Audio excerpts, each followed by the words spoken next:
To connect Zoom to Zapier, log into your Zapier account, start a new Zap, and choose Zoom from the app directory. That one-time authorization unlocks automations for meetings, registrants, and everything in between. I'll walk you through each click, including the small gotchas I've learned from setting up hundreds of these integrations. Open your browser, go to Zapier.com, and click the login button in the top right. Use the credentials for the account where you actually plan to build your automations, not a throwaway test account. Zaps live inside a specific workspace, and you'll want all your meeting workflows organized under the right one.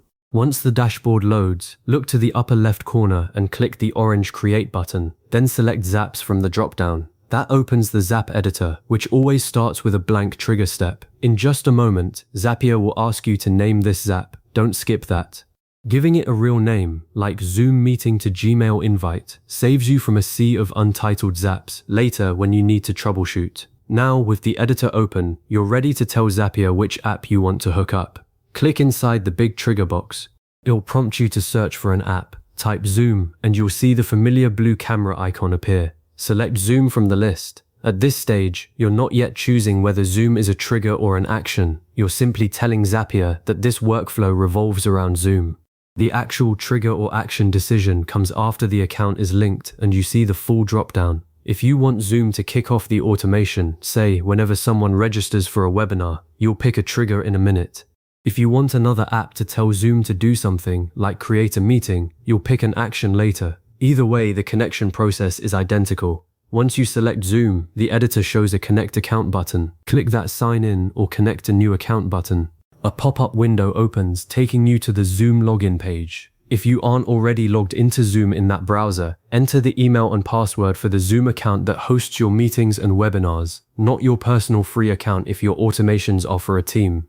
I've seen plenty of people connect the wrong Zoom account and then wonder why their company's webinar registrants never show up. Double check this. After you log in, Zoom shows an authorization screen listing the permissions Zapier is asking for. That list can look long, but it's standard OAuth. You're giving Zapier a secure token to talk to Zoom on your behalf. The key permissions you'll see are view and manage meetings, and possibly view and manage users if you plan to use registrant or participant triggers.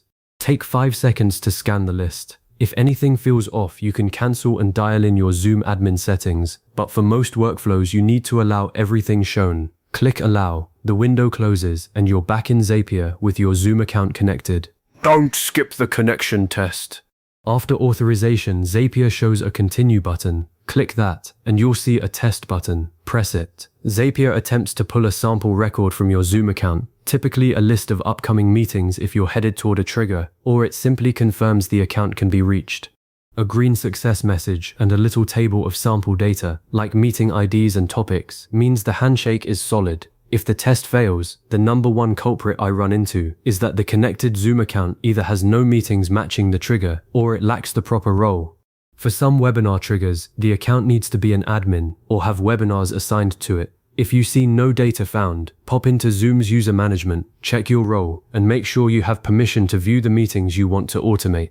Now the editor shows a drop-down of Zoom triggers and actions. If you want Zoom to start the workflow, look under Triggers, New Meeting, New Registrant, Meeting Ended, and so on. For this walkthrough, I'll choose New Meeting. Once selected, the editor asks you to fine-tune things like meeting type, scheduled, recurring, webinars.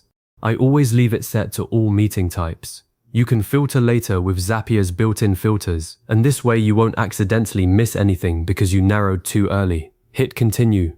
Zapier fetches a sample meeting from your account, so you can see the exact data fields that become available in later steps. Topic, start time, join URL, duration, and more. That preview is priceless when you map fields in the next actions. With the Zoom step configured, add any remaining actions.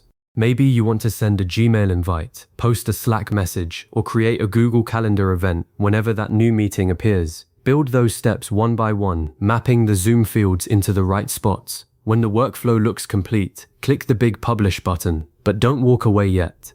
Turn your Zap on, then go create a real sample meeting in Zoom that matches the trigger conditions. Watch the Zap history panel to see if it fires. If something fails, the task log gives you the exact error, often a missing field mapping or a rate limit hiccup.